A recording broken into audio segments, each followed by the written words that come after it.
technically, despite having the most wins in both the AL and all of Major League Baseball, 52 of them for New York, no longer the best winning percentage. You expect your front offices to hit that gas pedal when it comes time to get a better team on the field post All-Star break, because the one thing that you know from the Yankees and the Orioles is what, Ben? You're going to fight with each other throughout the stretch here, and you want home field advantage. The Early Line, only on SportsGrid. You know, this guy is the mad scientist. I mean, he's all about green density. So in my mind, I feel like he's going to have the green speeds dialed in, and the angles needs to land them and all that sort of stuff. I feel like he's going to be a good spot and playing the course well. And he's going to be hitting less club into a lot of these par threes too. So I just, we're talking about using a live guy. I love Bryson this week. I'm riding with Bryson. Only on SportsGrid. This new sports integrity partnership, Genius Sports, is involved in this. More protection. They said that's going to allow them to beef up their protection and add more integrity monitoring tools to essentially catch bad behavior before it happens. This comes, obviously, after a just ton of scandals we've had across sports betting lately, whether it's the MLB umpire, Pat Hoberg. Newswire, only on SportsGrid. Despite me being a Yankee fan, I think Joe would deserve the label as Aaron Judge's biggest fan, not through any bias, but just through the amount of money that he's made anybody who's been betting on him. I just had him for that home run, and I'm going to go back to it today. That home run coming in at plus 230.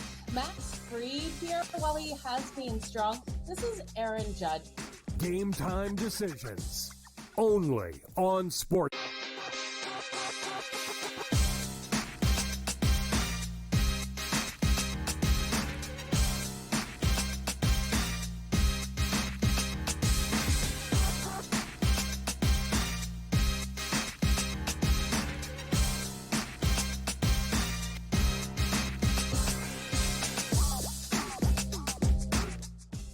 Live with you on SportsGrid. I'm Kevin Walsh. This is Game Time Decisions. It is a Sunday morning as we get set for a full Sunday of action.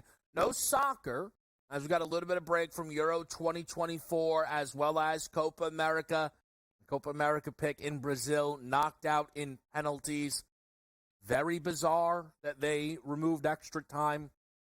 I also feel like that was announced just in the middle of the tournament, but never. It's not why I lost nor would have changed my wager. Brazil didn't get the job done. It is what it is. As far as the Euros go, exciting day of action.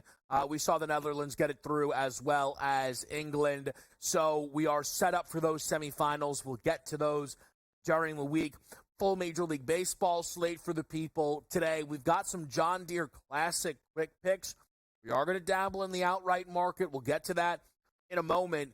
But the WNBA continuously commanding the headlines, despite DeMar DeRozan on his way to Sacramento, which we will get to as well. But yesterday's slate saw the first ever triple-double for a rookie in league history, and it came in a win. And that may be more important than the triple-double. The Indiana Fever being able to beat the New York Liberty, considering how the Liberty have dominated this basketball team in their 3 prior meetings, was a huge boost. We talked about this game on the show where the Fever felt returning home like they were in a good schedule spot. But as a double-digit dog, I still couldn't find myself getting to the number with how the Liberties clearly continuously get up to play this team. The Fever took advantage early, but the Liberty started away on them. And it was another comeback here that got the job done for the Indiana Fever. They're making somewhat of a habit of that. But the triple-double for Clark is what really elevated this headline. It was a matter of when, not if, she was going to become the first rookie to put a triple-double on the board. She is continuing to climb in the assist-per-game leader ranks and has a very real chance to lead the W in assists in her rookie season. And that performance on a big stage as well did shift some of the Rookie of the Year odds back towards Caitlin Clark. We mentioned on yesterday's show that number around minus 300, continuing to drop due to how good Angel Reese has been, balloons back up to minus 700. I think what you still see is Clark at her best is a separator. But that does not mean that Angel Reese will not continuously make this a race. And I mentioned that this 7.4 assist number, again, as it continues to grow, because Clark is now, over the last 8 games, averaging nearly double-digit dimes. She's going to have a real chance to lead this league in assists in her rookie season. Well, presently, Angel Reese is leading the league in rebounds per game in her rookie season. You see the rebound totals for Clark at her position are fantastic. Clark continuing to outscore Reese is necessary. That is not supposed to be close. The idea around Caitlin Clark is she would be averaging 20-plus a game. Reese to average 15 a night. I've talked about it a lot. But it was a plus 600 preseason prop. She's done incredible to get that within range. And if not for a very slow start from the efficiency end of it, she would be challenging Clark for leading this rookie class in points per game. But what has continued to push Reese in this race are 2 things. Now, the first is the dominance on the glass. It's how she gets a lot of her offense, and it's setting records from a double-double perspective, and again, leading this league in rebounding. But it's also the results. Again, one of the big reasons that game for the Fever moved Clark's number was not just the triple-double, but a win over the New York Liberty. But what pushed Angel Reese a bit further was a win over the Seattle Storm. Can they do it again? On today's slate, we have the Storm and the Sky, a 9-point line, total 164.5. The Angel Reese is minus 200 for a double-double, 14.5 points, 11.5 rebounds. I was tempted by some of the Reese numbers. I would lean under on the points and over on the boards. During this double-double stretch, very rarely does she miss 11.5 in consecutive games. She did only get to 10 in the last meeting with Seattle. It's kind of a reverse situation. With the points, she's coming off a 27-point night, a career high. The idea is that can all of a sudden level off. What she was able to do, Angel Reese, at the free throw line was a big part of the boost and why she was able to get there. But that free throw line, not just for Reese, but for both of these ball clubs, is one of the reasons I'm looking for an under at 164.5 in this basketball game. 88-84 was your final when these teams met just 2 days ago. A pregame total of 161. I think we're seeing an overreaction here, jumping this number through to 164.5. These teams combined for well over 40 free throw attempts. You start to see that drop a little bit here. I think an uptick in defensive intensity, specifically on the Seattle end, because the Sky got Carter and Reese to combine for 60, which is going to be really difficult to replicate here. And I love this game under 164.5. But what if the Sky pull it off again? Well, it's going to impact the standings, which we know will impact the Rookie of the Year race. And if you look at the standings presently right now, the Liberty are still up there at the top. The Connecticut Sun are going to be in the mix. Can the Vegas Aces go on enough of a run to get back into this conversation? I know they're not a ways back, but the Liberty are super consistent here.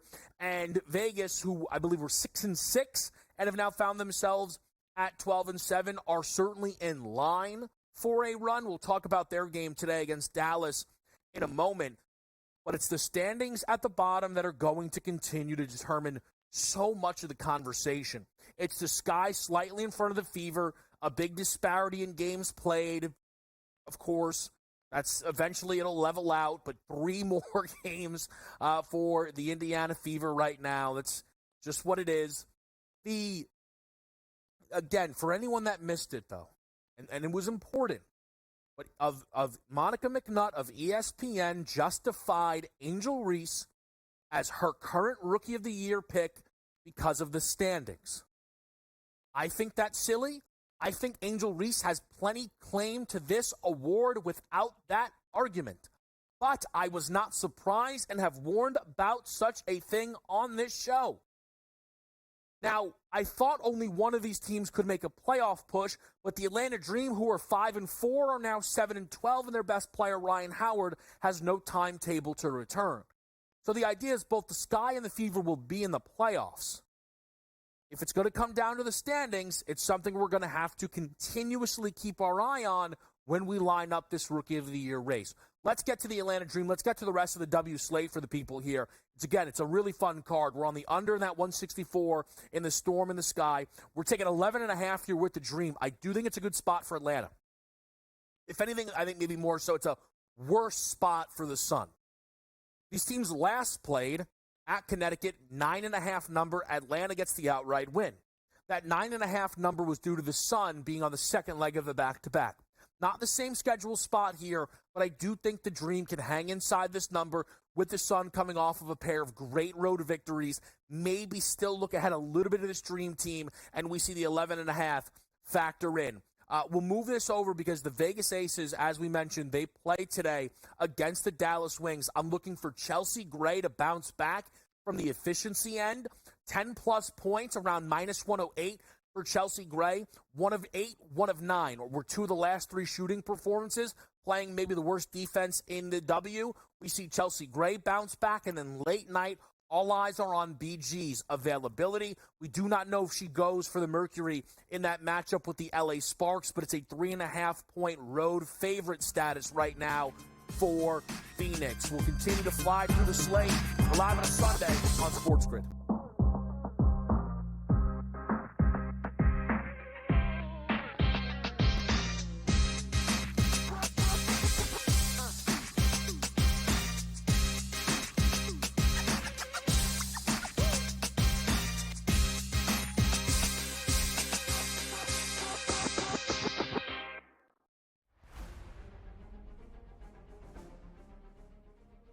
Nashville, help me welcome to the stage the captain of Crushers GC and the 2024 U.S. Open champion, Bryson DeChambeau! Gosh, I'm trying to hold it in right now. The support's been overwhelming. Tickets for Nashville this week are nearly sold out. We are calling this the Bryson effect. I mean, with how much support we have out here, and it's just the start, that's a testament to what Live Golf is and what the Crushers are doing, what our team's doing, and what we're trying to do for Nashville and places all across the globe. So super excited for the future of Live.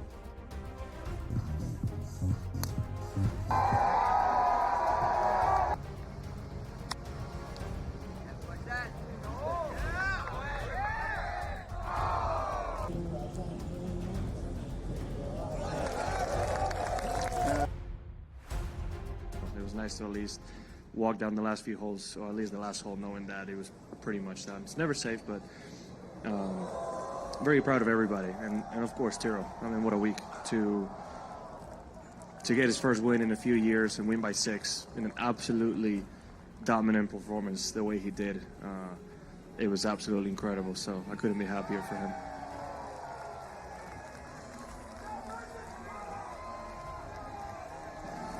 Certainly with not winning for 3.5 years, you kind of naturally question if you can do it again. So I'm just proud of myself to be able to get through that and play the way I did.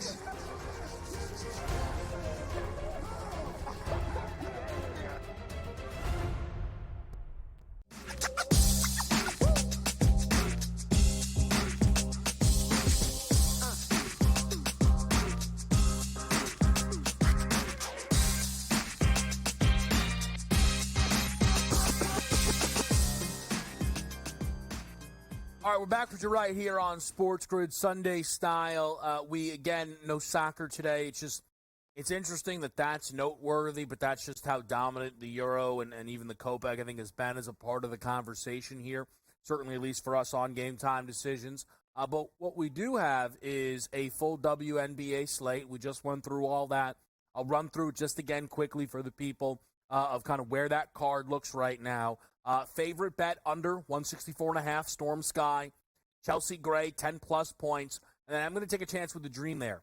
at plus 11.5. So that's where my W card settles in right now. Let's stick with basketball. Let's talk some NBA. We alluded to this a little bit yesterday, the DeMar DeRozan chatter around his potential joining of the Sacramento Kings. Well, that has now been finalized, and Sacramento is a team that very clearly wants to push in, feel like they could be right there, and they felt they needed a move to get there. The difficult thing for the Sacramento Kings is just the state of the Western Conference. They were 46-36 last year, Sacramento, which was good for the 9th spot, ultimately, in the West. Now, it was a tight race. It was. There were moments where they looked like they could very well have been the 6th seed. Just for perspective, they were 4 games back of Dallas, who were the 5th seed. So adding DeMar DeRozan, can that get you 4 wins? I don't know about that, but I understand the idea for the Kings of, hey, listen, we might have been 9, but compare their 9 to the Chicago Bulls 9, who won 39 basketball games and were 8 games back of the play-in 7th seeded Philadelphia 76ers. Just far different, right? Now, the DeMar stuff, though, is, I think it's tricky for me to slam the table and definitively tell you home run or swing and a miss. I think there's very strong arguments to be made on both sides of it. If you want to start with the positive end of it, talent is talent. DeMar DeRozan is better than Harrison Barnes. It's that simple. When the Phoenix Suns made the move to get rid of Chris Paul and bring in Bradley Beal, people crushed the move. But Chris Paul versus Bradley Beal, it felt like an obvious decision for the Phoenix Suns. But there were some fit issues, ultimately. More than anything, there were health issues that were really a problem. I know the postseason matchup with Minnesota ended up being disastrous, but the Suns did enter that series still favored. So for the Kings, talent is talent. And if Barnes plus a pick gets you DeMar DeRozan, you probably have to do that. And there are some now, the 3-star model, where people believe, I don't know if the 3-star model works. Let's not go crazy, all right? Because the Boston Celtics just won the title. Jason Tatum's their best player. Drew Holiday's on Team USA, and the Finals MVP was Jaylen Brown. I think it's still good to have talent.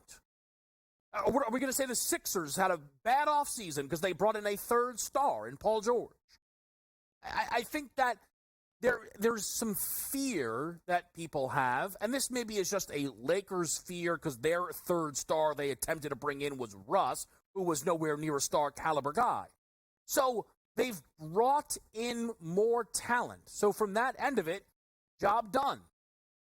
The rest of it, though, is about a lack of shooting and a lack of defense, and in 2024, that sounds like a nightmare. The defense, Malik Monk is probably starting, which means Fox, Monk, DeMar, Keegan Murray, Sabonis. Is De'Aaron Fox the only good defender in that starting lineup?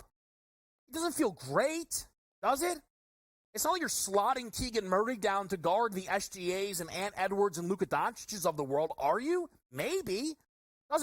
Don't feel great about that. And now all of a sudden your best player, who's supposed to be best player in Fox, has to now guard the other team's best guy. And that can be a lot. So then, what if the offense is brilliant? Well, DeMar doesn't shoot. A lot of people, DeMar can't shoot. He presently doesn't shoot. I am curious if he will become a willing shooter. It would be smart. But that's a hope more than a guarantee. DeMar DeRozan, everything he's done has worked for him. He just got a $74 million deal from Sacramento. Why would he start playing differently? Sabonis doesn't stretch the floor. De'Aaron Fox is coming off of a career year from beyond the arc. But that then does beg the question, was that outlier? De'Aaron Fox's last 5 seasons' three-point percentage, 29, 32, 30, 32, 37. Guys get better. But if De'Aaron Fox goes backwards, even a little bit, 34.5, which again for him, based on the other 4 years, would be great. Now Keegan Murray and Malik Monk have to be out there to provide you shooting. And we just said we're worried about the defense. It's a weird spot. It's a weird spot. Talent is talent. You talk about staggering all we want. But DeMar DeRozan just led the NBA in minutes. He likes to be out there. De'Aaron Fox was playing 36 minutes a night last season. Likes to be out there. Who's Sabonis' backup even? So what are we talking about? This is a core that's going to be out there on the court a lot together. Did the Kings get better? I don't know. They added more talent. I don't know if it works. Are we running to the window to bet the 25-1 for this team to win the West? I mean, they brought DeMar DeRozan in right now, and there are 9 teams with a better price to win the Western Conference. Are you sure they're being disrespected? How many teams are you confidently telling me need to be slotted behind them? People shouting, Lakers at the TV. You sure? Lakers were better than them last year. Okay, fine, great. That's 8 in front of you. I guess a deal had to be done. I think it's better than the BI deal because BI would have cost more. Not a lot of confidence here on a Sunday for Sacramento. We'll be right back.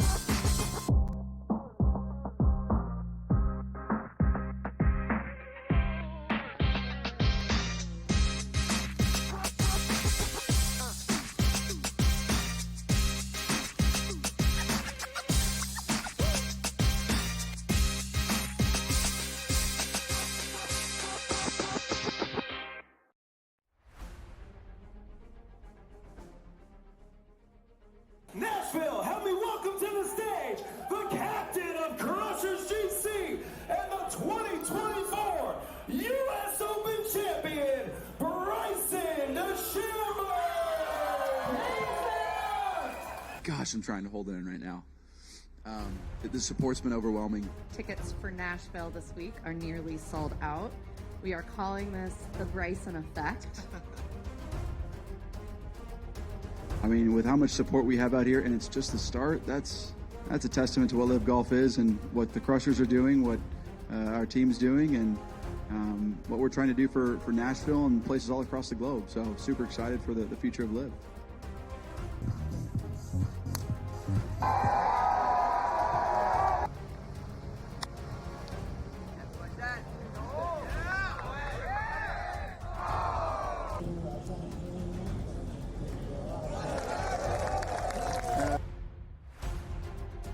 To at least walk down the last few holes, or at least the last hole, knowing that it was pretty much done. It's never safe, but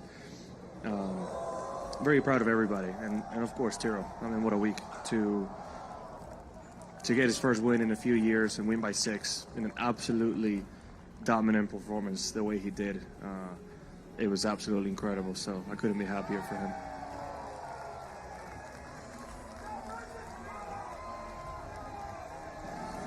Certainly with not winning for 3.5 years, you kind of naturally question if you can do it again. So I'm just proud of myself to be able to get through that and play the way I did.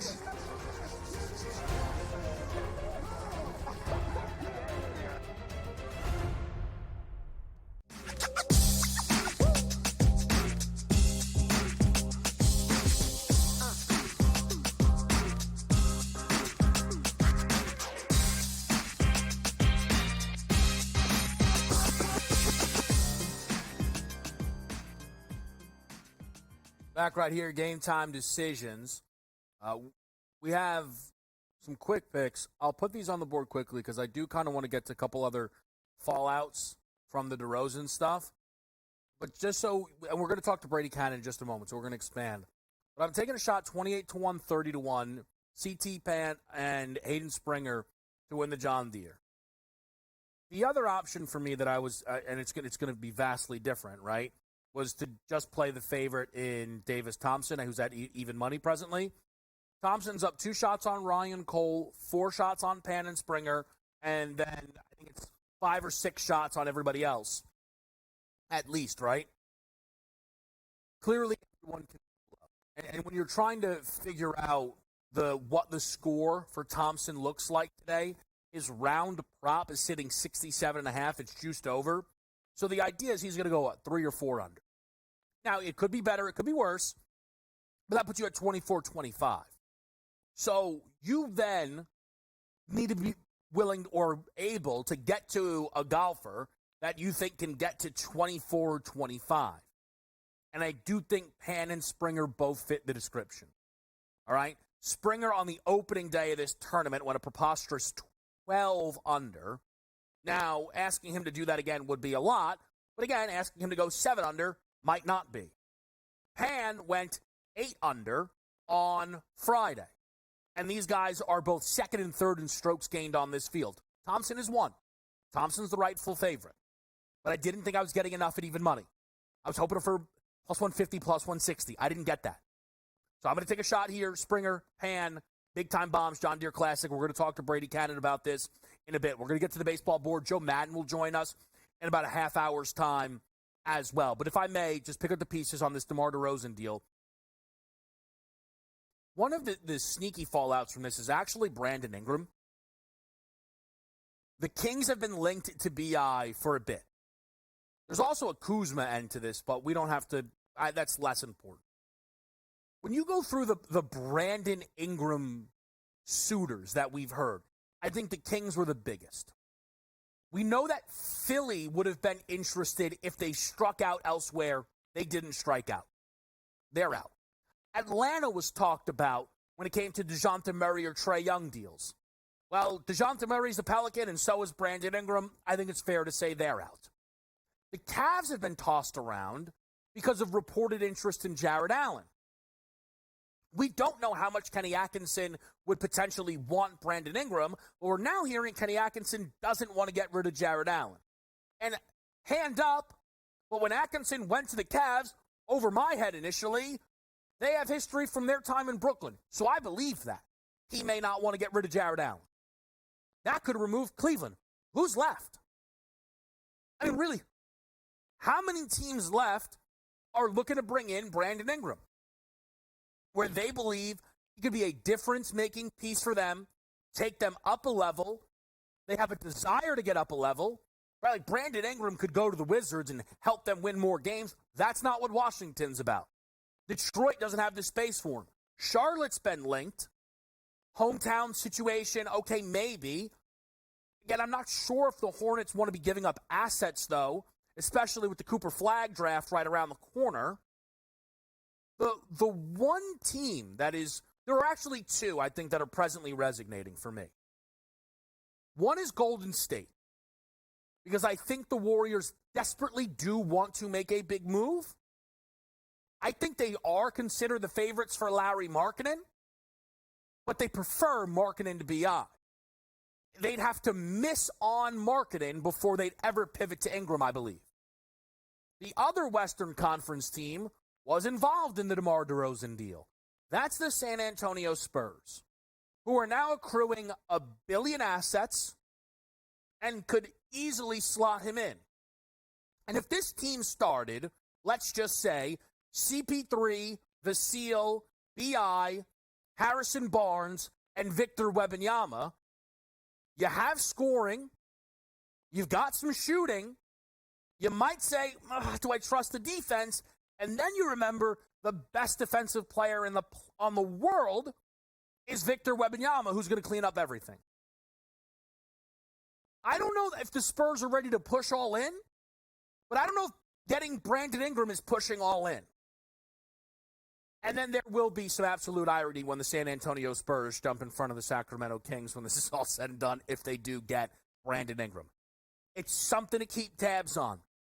Miami also might desperately try and get involved, but also Miami likes to pretend to get involved. Good stuff. Brady Cannon next.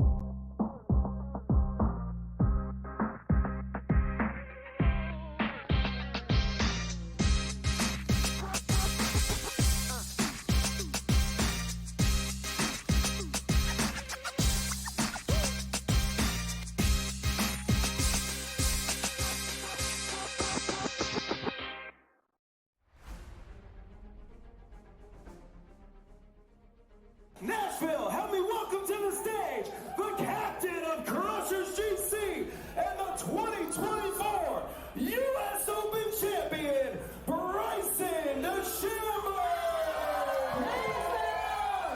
Gosh, I'm trying to hold it in right now. The support's been overwhelming. Tickets for Nashville this week are nearly sold out. We are calling this the Bryson effect.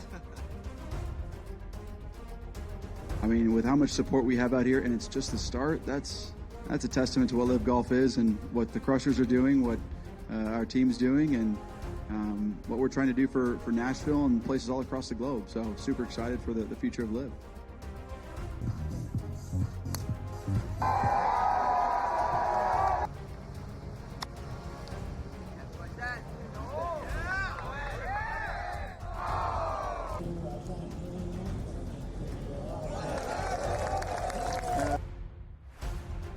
It was nice to at least walk down the last few holes, or at least the last hole, knowing that it was pretty much done. It's never safe, but very proud of everybody, and of course Tiro. I mean, what a week to get his first win in a few years and win by 6 in an absolutely dominant performance the way he did. It was absolutely incredible, so I couldn't be happier for him.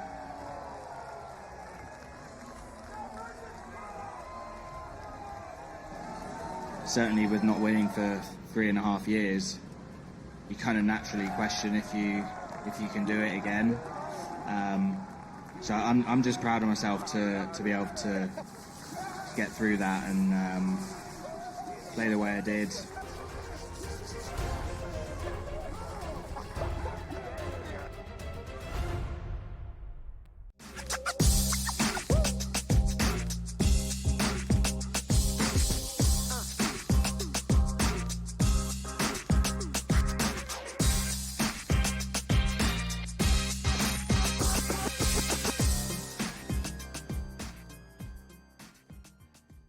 All right, back right here, Game Time Decisions, joined by Brady Cannon. Brady, great to talk to you as we get set up for the John Deere Classic. And yesterday, we talked, what would that target score be at the top? And I know you said perhaps 24, 25.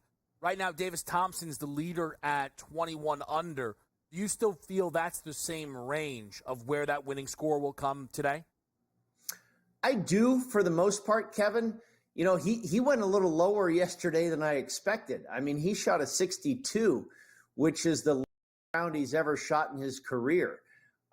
You know, I kind of thought 19 or 20 would be the overnight lead. He got to 21. I still think 25 is the target number. Will it be 26? It's possible, sure. If Davis Thompson, you know, grabs the bull by the horns and continues where he left off yesterday, yeah, you know, he could shoot 6 under and kind of run away with this. I think he will come down to earth a little bit and shoot 3 or 4 under today, which is fine, but it might not be enough to win this going away. I think if Davis Thompson shoots 3 or 4 under, which gets him to, you know, 25-ish, that he brings other people into play here, and maybe even the 17 unders like CT Pan and Springer, Hayden Springer. Springer's in a little bit better position now than I think he was. You know, this is a guy who's ranked 236th in the world in the OWGR.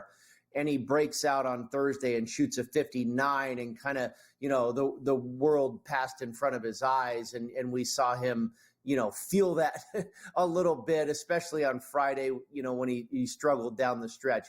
Now he's in a position where there's not a lot of pressure on him at all, and he could go low.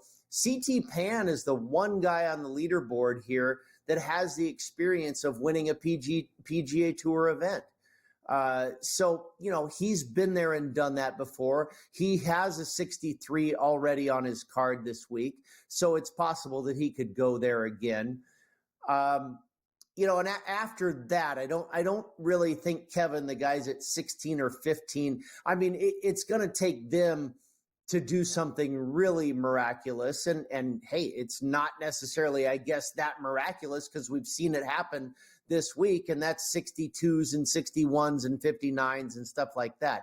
But I think if you're further back than 17 under, it's going to take an outlier like that.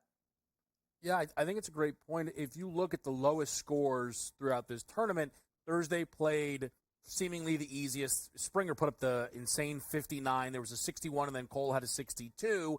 You said that Friday was supposed to be the most difficult day. It proved to be so. 63 was the lowest we saw. And then on yesterday's course, we saw Davis Thompson have the 62, and then it was 63s. I think it is reasonable to say 62 is the best you could expect someone to get to. And that's probably unlikely. You probably will see a 63, though. And I think that's where Davis Thomas, to Brady's point, being just a tick above where we would have thought, does start to eliminate some guys. Just take Carson Young at 15 under. If he shoots a 63 today, that's going to get him to 23. It's going to be a bad day for Davis Thompson to not be at 24, right? Or at minimum, a playoff, right? So that's kind of why I think the range is limited here. But it didn't stop me, Brady, from throwing a few on the board in Springer and Pan, because we have seen them both go for those 8 unders. And if they're either able to get to that, that would be at 25. And I think they're going to be with a real shout then if they can shoot that type of round here today. Totally agree with you, Kevin, on all points. I think 25 is the number that you have to shoot for. You know, Davis Thompson, it's the low round of his career, a 62. So how does he come off of that? It's not likely that he's going to do it again. I think he could have a relatively pedestrian round and shoot a 67, which, you know, a lot of times wins you a golf tournament on Sunday, and it just might.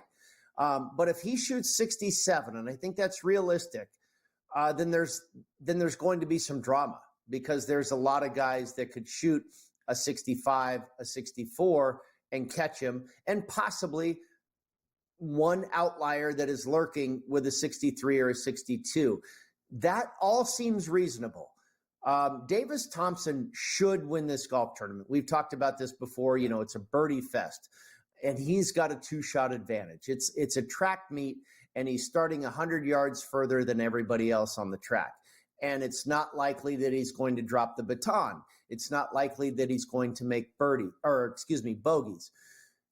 So, you know, when you've got an edge like that in a birdie fest, it's a big advantage. His price is fair. He's obviously been in tremendous form. He's finished runner-up a couple times recently, finished 9th in the U.S. Open. I have reservations about his ability to handle this moment. He slept on a 54-hole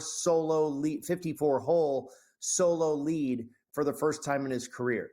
When I saw him in the press conference, he kept going back to the phrase that he just had to say. He just had to stay.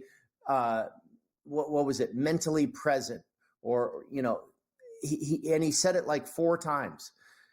And meanwhile, Eric Cole was very positive. Like, yeah, I'm going to be nervous, but I'm going to enjoy it. I'm going to have fun, and, you know, we're going to see if we can get this done. Aaron Rai is kind of the question that I'm not quite sure about, because he seems like that steely guy that's emotionless, and you know, he didn't really lead on where his head might be at. Thompson seems nervous. Cole knows he's going to be nervous, but he's okay with it. And Rye's kind of like the robot, you know. I think it comes down to those 3 guys. And it ought to be really interesting today. I think, and who knows what's going to happen after this, but I think after the first 2 holes, which are both birdie holes, I think the deficit will be 1. Right now, Thompson has a 1-shot lead. A 2-shot lead. After the first 2 holes, I think it'll be a 1-shot lead, and we'll see what happens from there. To key in on Aaron Rai, if you look so far over the course of this tournament, of the 8 golfers that are T6 or better, all but 1 are top 10 strokes gained tee to green. Yeah. Except for Aaron Rai, who is going forward on the putter. The thing that throws me off a little bit, and this is my outsider perception, but the name that did jump off the page first, Brady, was Aaron Rye, in that he seems relatively the most pedigree of this core guys that are up at the top. So I struggled kind of balancing someone who is, trying to go so far on a putter, but also being maybe the best golfer of actually the bunch, where if Rye then today can start figuring some things out around the green or off the tee, maybe he could separate from the field. I think the thing that mainly stopped me from giving Aaron Rye true consideration is if he was in front, then I would trust he could play well enough to keep everybody off. I don't know if I trust what I've seen from Rye to hunt down a lead, Brady. Yeah, I hear you. Last week, though, he was the 36-hole and the 54-hole leader, and he succumbed to that pressure on Sunday. Right. And also we saw him come in with a hot putter. The putter regressed a bit on Sunday, and he ended up finishing runner-up. He's in a different role here, in the role of chaser.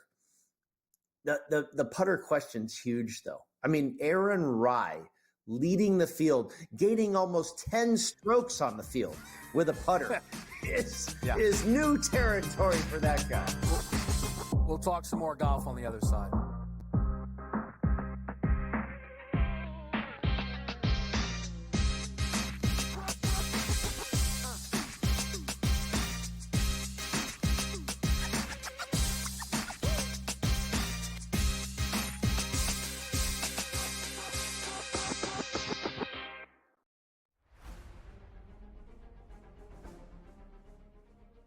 Nashville, help me welcome to the stage the captain of Crushers GC and the 2024 U.S. Open champion, Bryson DeChambeau! Gosh, I'm trying to hold it in right now. The support's been overwhelming. Tickets for Nashville this week are nearly sold out. We are calling this the Bryson effect. I mean, with how much support we have out here, and it's just the start, that's a testament to what Live Golf is and what the Crushers are doing, what our team's doing, and what we're trying to do for Nashville and places all across the globe. So super excited for the future of Live.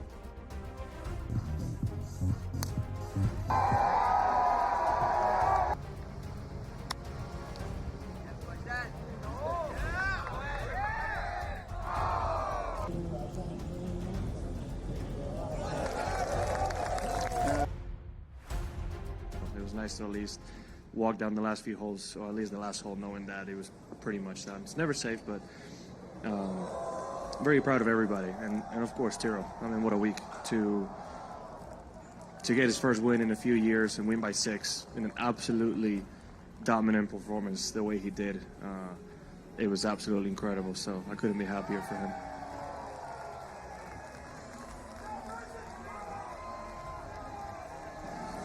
Certainly with not winning for 3.5 years, you kind of naturally question if you can do it again. So I'm just proud of myself to be able to get through that and play the way I did.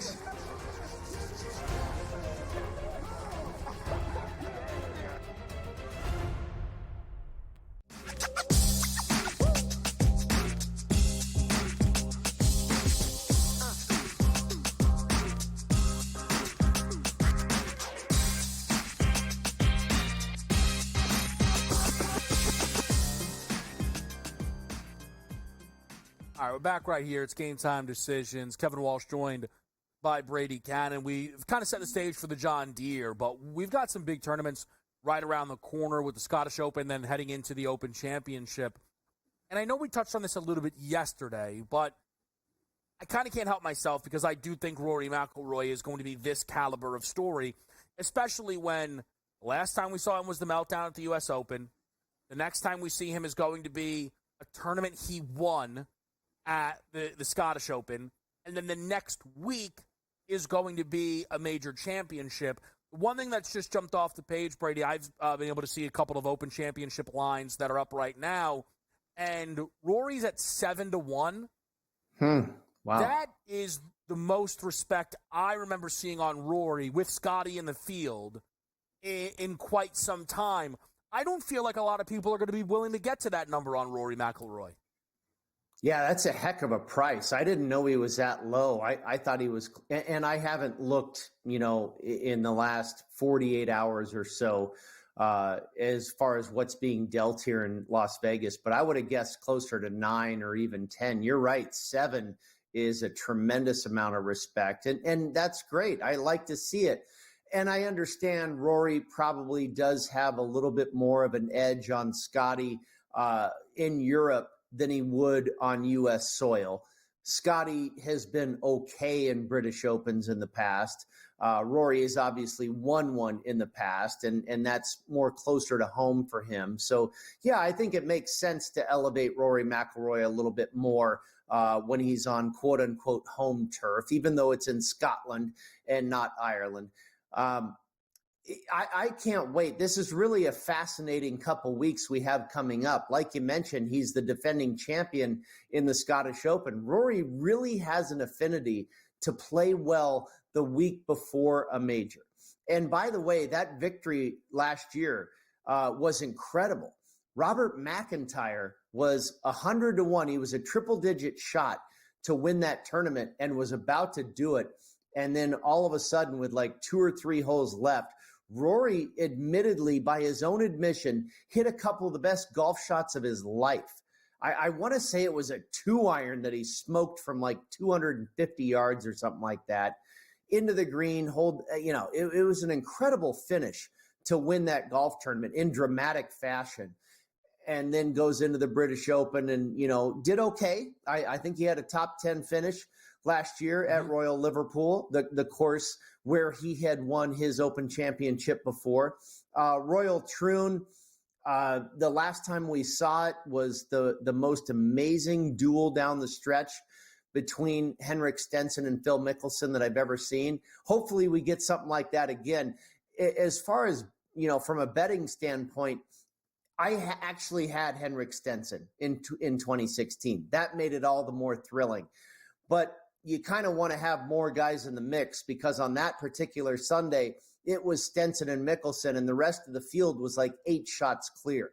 There was nobody else that was going to catch him. So you don't necessarily want to see that, but the finish between those two was tremendous. If Rory what are the odds that he's going to defend his title in Scotland? I guess probably in the neighborhood of 7-1.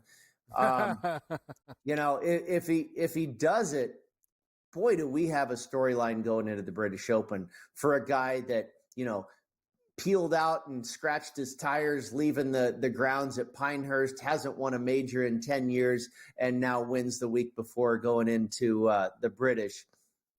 I hope it happens, man. Just for the narrative standpoint, I kind of doubt it will. It would be a little surprising if he was to defend his title. I typically don't like betting on guys to go back to back. I have not handicapped the golf tournament yet, but the Renaissance Club has now built up some history where we kind of have a little bit of course form to go on where they play the Scottish Open, which I think has probably been in the neighborhood of close to 10 years in a row now. So we're going to have a loaded field, and I think the handicap might be a little bit easier than it's been in the past because we do have some history on this track. The other thing I just wanted to quickly bring up, it's obviously going to be Scotty, and I fear the Travelers or the U.S. Open Travelers combination will have fully broken Scotty for me unless I get to make another Sunday live bet. The U.S. Open, he didn't cost me a lot. I know, you ended up with some great numbers on him. He couldn't kind of close the door on. He lost me a top 20 bet. It was whatever. But you and I both kind of talked a little bit about the Travelers. Of like, oh, wow, nobody wants to bet Scotty. And we're getting a better price than at the U.S. Open at a not U.S. Open. And I thought about it, hesitated, didn't bet him, convinced myself he wouldn't win, and then he just went and just won the stupid thing, because of course he did. And it's now we're just, again, it's just, I don't know, he's just going to win again. I mean, we've talked about it, but he has won more tournaments this year than he has finished outside of the top 10. I mean, it's just remarkable. Probably outside the top 5, I would imagine. I was thinking about it the other night, and I think we spoke about this yesterday. I have made 3 plays to win the Open Championship, 2 a little bit more serious and 1 a long bomb. I played Colin Morikawa, I played Tommy Fleetwood, and then I took a long bomb on Emiliano Grillo at 300 to 1. And I was thinking about Henrik Stenson, who won it, and what kind of player he was and what it took to win it that year at Royal Troon. Henrik Stenson, incredibly accurate off the tee, known for hitting a 3-wood right down the middle his entire career, rarely used driver, great ball striker, elite ball striker, good scrambling game, and not a great putter. Who does that sound like? Scotty Scheffler, maybe? But I had to go with Morikawa and Fleetwood because they certainly fit that bill as well. But next couple of weeks are going to be great, Kev. It absolutely is, and I know Brady will be helping us out the entire way. Brady, we appreciate it. We're taking a quick break. We'll be right back with more Game Time Decisions on Sports.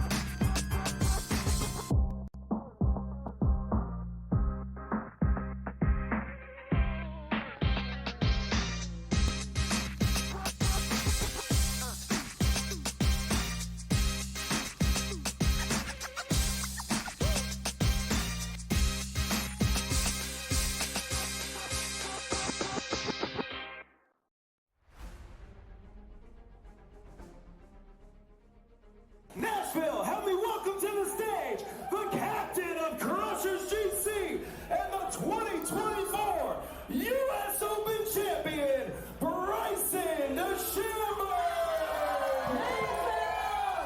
Gosh, I'm trying to hold it in right now. The support's been overwhelming. Tickets for Nashville this week are nearly sold out. We are calling this the Bryson effect. I mean, with how much support we have out here, and it's just the start, that's a testament to what Live Golf is and what the Crushers are doing, what our team's doing, and what we're trying to do for Nashville and places all across the globe. So super excited for the future of Live.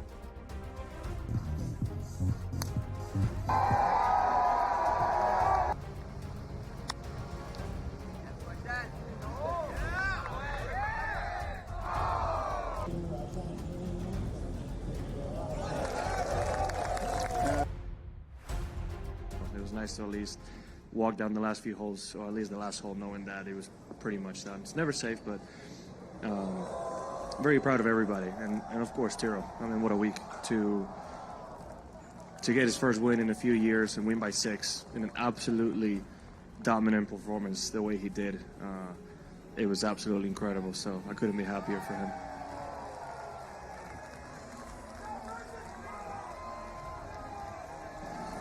Certainly with not winning for 3.5 years, you kind of naturally question if you can do it again. So I'm just proud of myself to be able to get through that and play the way I did.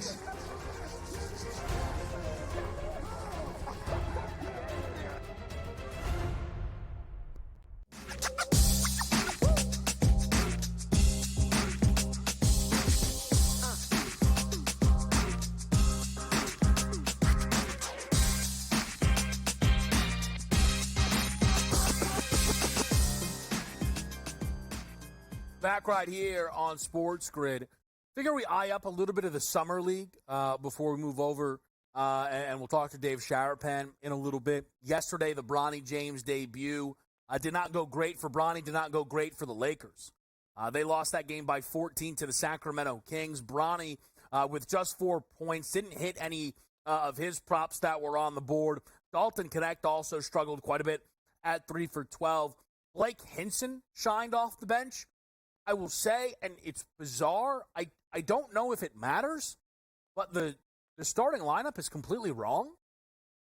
I kind of alluded to what I thought the lineup would be, which was Blake Hinson in and Sean East out. And that is I don't know, like if they're serious about winning the game, like very much just a quick, simple fix for the Lakers, or also like putting the most important. Sean East does not matter to this team at all.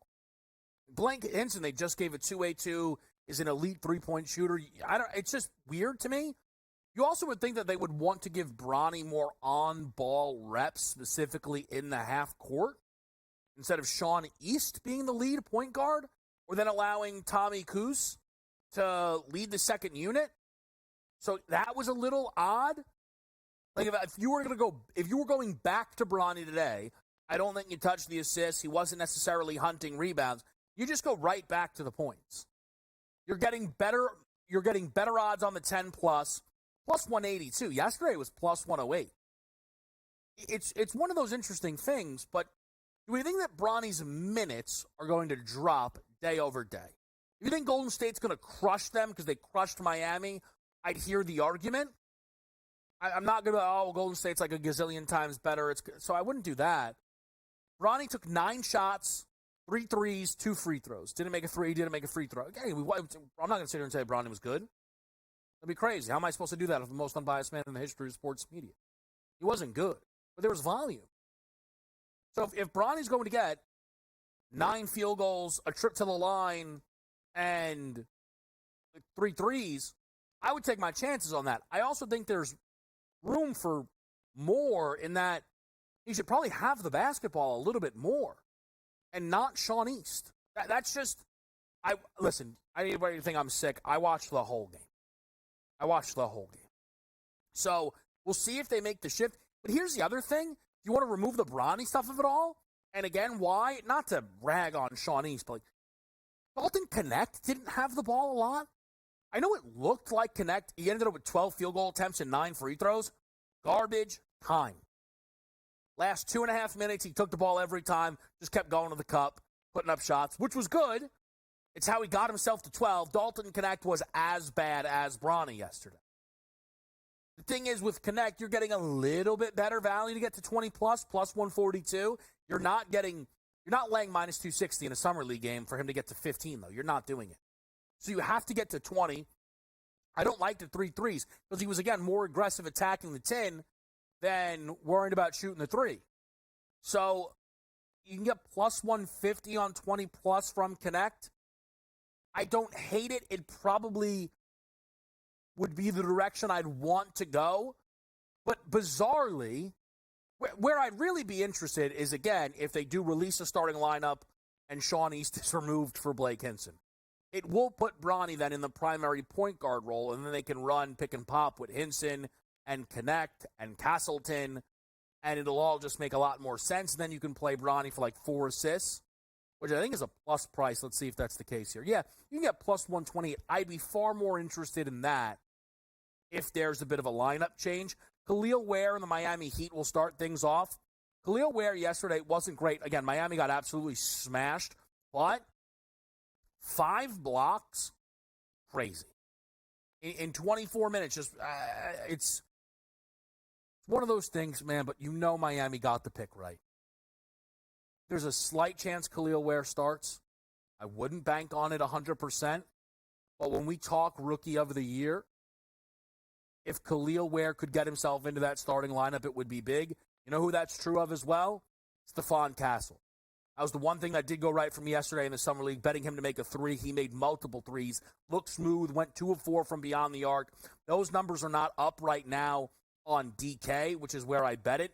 They are up on FanDuel, but minus 360 to make a 3. That was minus 105 yesterday. To make 2, he's plus 138. Couldn't get there for that. I'd rather take points for Stephon Castle, who's a very real Rookie of the Year challenger if he can get into that starting lineup. That remains to be seen. We're going to talk to the Consig. We're live with you here on SportsGrid.